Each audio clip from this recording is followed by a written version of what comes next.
کیونکہ خیبر فتح کرنے کے بعد وہاں کے یہودیوں نے حضرت محمد مصطفیٰ صلی اللہ علیہ وآلہ وسلم کو ایک باغات کی جاگیر دی جس کو باغ فتق کہتے ہیں۔ اس جاگیر میں 7 کھجوروں کے باغات تھے۔ اس کی سالانہ آمدنی تقریباً 40 لاکھ دینار تھی۔ اللہ کے محبوب نے یہ باغات بی بی فاطمہ زہرا سلام اللہ علیہا کے نام پہ تحریر کر دیے تھے۔ جو سال کا معاوضہ ان باغات سے آتا تھا تقریباً 40 لاکھ دینار، وہ بی بی فاطمہ زہرا عرب کے مساکین اور غریبوں میں تقسیم کرتی تھی۔ بی بی فاطمہ زہرا کے کچھ لوگ اس باغات پہ ہی ہوتے تھے جو دیکھ بھال کرتے تھے، لیکن کچھ لوگوں نے اس باغ کو اپنا حق سمجھا اور جو بی بی فاطمہ زہرا کے لوگ وہاں پہ تھے ان کو بھگا دیا اور یہ کہا کہ یہ ہماری میراث ہے۔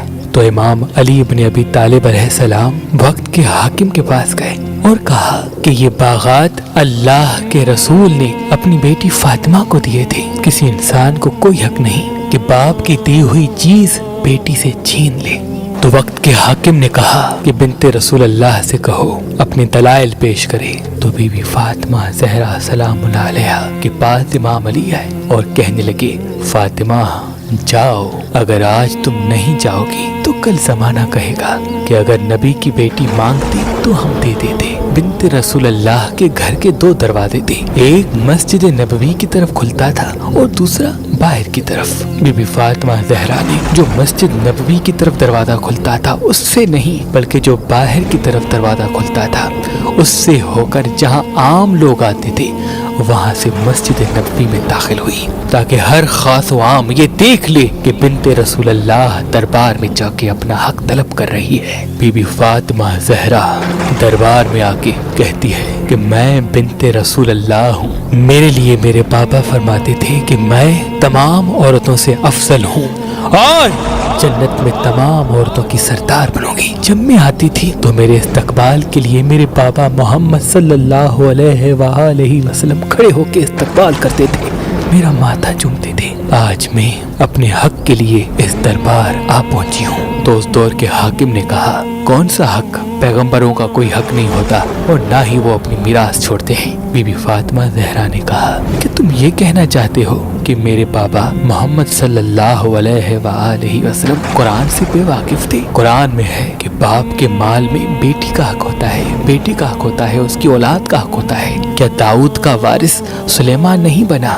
یہ کہہ کے بی بی فاطمہ زہرا وہ سند پیش کرتی ہے جس میں رسول اللہ کی مہر لگی تھی کہ یہ باغ فاطمہ کا ہے۔ جب وقت کے حاکموں کے پاس وہ سند جاتی ہے وہ دیکھ کے کہتے ہیں اس سند کے گواہ کون ہیں؟ بی بی فاطمہ زہرا کہتی ہیں میں معصوم ہوں، میں بنت رسول اللہ ہوں، کیا تم مجھ سے گواہ طلب کرو گے؟ اگر گواہ چاہتے ہو تو اس کائنات میں اللہ کے محبوب کے بعد اگر کوئی سچا ہے تو علی ابن ابی طالب ہے، جس کے لیے اللہ کے محبوب نے کہا جہاں حق ہوگا وہاں علی ہوگا، جہاں علی ہوگا وہاں حق ہوگا، جہاں قرآن ہوگا وہاں علی ہوگا، جہاں علی ہوگا وہاں قرآن ہوگا۔ اور یہ حسن حسین میرے گواہ ہیں جس کے لیے اللہ کے محبوب نے کہا کہ حسن و حسین جنت کے جوانوں کے سردار ہیں، اور ان کے ساتھ ام ایمن۔ حاکم وقت نے کہا کہ یہ تمہارا شوہر ہے اور یہ تمہارے بچے اور یہ عورت تمہاری کنیز، لہذا ان چاروں میں سے کسی کی گواہی قبول نہیں، اور وہ رسول اللہ کی لکھی ہوئی سند پھاڑ دیتا ہے۔ بس بی بی فاطمہ زہرا نے اپنے بابا کی اس پھٹی ہوئی سند کو چنا اور آسمان کی طرف منہ کر کے کہا، اے اللہ گواہ رہنا کہ تیرے رسول کی بیٹی کو دنیا والوں نے کس طرح سے اجر رسالت دیا ہے۔ اب میں روز محشر اس پھٹی ہوئی سند کے ساتھ تیری دربار آؤں گی اور وہاں میرا گواہ میرا بابا اور تیرا رسول محمد ہوگا۔ بس بی بی رو رو کے دربار سے چلی گئی۔ تاریخ نے لکھا کئی بار بی بی زمین پہ بیٹھتی ہے، کئی بار بی بی اٹھتی ہے، بس وقت بدلتا رہا، ستم بڑھتے رہے، ہر پل بنت رسول اللہ روتی رہتی تھی۔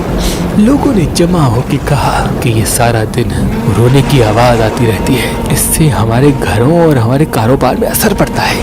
مل کے امام علی کے پاس آئے اور کہا اپنی بیوی سے کہو کہ یا دن کو روئے تو ہم رات کو آرام کریں، یا تو رات کو روئے تو ہم دن کو آرام کریں، اس کی رونے کی آواز سے ہمیں نیند نہیں آتی۔ امام علی رو رو کے بنت رسول اللہ کے پاس آتے ہیں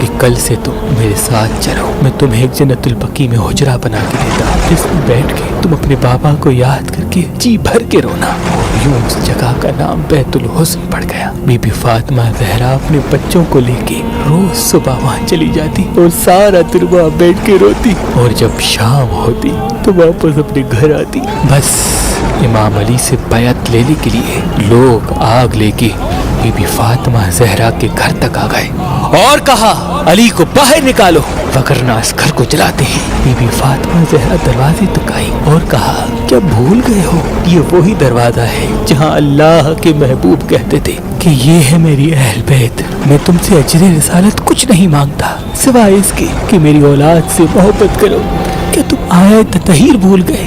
کیا تم اس گھر کا شان بھول گئے؟ کیا بھول گئے ہو یہ گھر کس کا ہے، اس میں کون رہتا ہے؟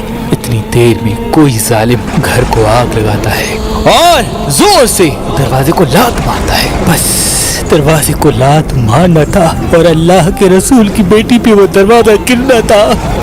نبی کی بیٹی کا پہلو شکستہ ہو گیا، اللہ کے رسول کا تیسرا نواسا محسن شہید ہو گیا۔ عرش تڑپنے لگا، زمین رونے لگی۔ بی بی فاطمہ زہرا فریاد کرتی ہے بابا دیکھ تیری امت کیا کر رہی ہے، دیکھ تیری امت کیا کر رہی ہے۔ بی بی فاطمہ زہرا کے پیٹ میں بچہ تھا، اس لات لگنے سے وہ بچہ شہید ہو گیا اور بی بی فاطمہ زہرا کی پسلیاں ٹوٹ گئی۔ امام علی کی توہین ہوئی، اہل بیت کی توہین ہوئی۔ ہر ایک قدم قدم پہ امام علی رسول اللہ کی وہ حدیث یاد کرتے رہے کہ اے علی میرے دین کی حفاظت کرنا، تلوار نیام میں رکھنا، کسی سے جنگ نہ کرنا، صبر کرنا، ایسا نہ ہو کہ میرے بعد لوگ کہنے لگے کہ ابھی ان کے رسول نے آنکھیں کیا بند کی، مسلمان کے خون کا پیاسا بن گیا۔ بس اہل بیت کی توہین کے بعد دن رات بی بی فاطمہ زہرا روتی رہتی تھی، اپنے بابا کو یاد کیا کرتی تھی کہ اے اللہ میرے بابا کے بعد جتنے مصائب میرے دادا کی امت نے مجھ پہ ڈھائے، اگر وہ کالی راتوں پہ آتے تو کالی راتیں سفید دن میں تبدیل ہو جاتی، اگر سفید دنوں پہ آتے تو سفید دن کالی راتوں میں تبدیل ہو جاتے۔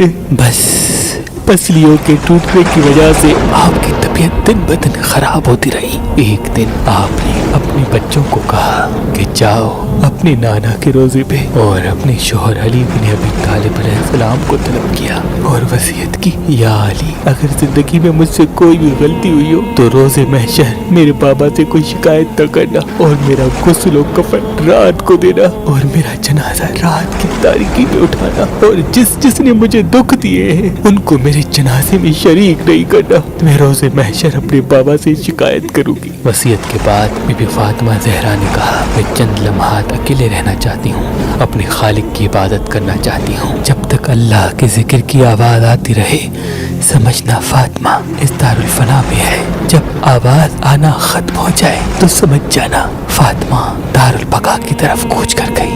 آپ حجرے میں اللہ کی عبادت کر رہی تھی، ابھی تھوڑی ہی دیر گزری کہ سیدہ کے ذکر کی آواز رکی، بس آواز کا رکنا تھا کوہرام برپا ہو گیا۔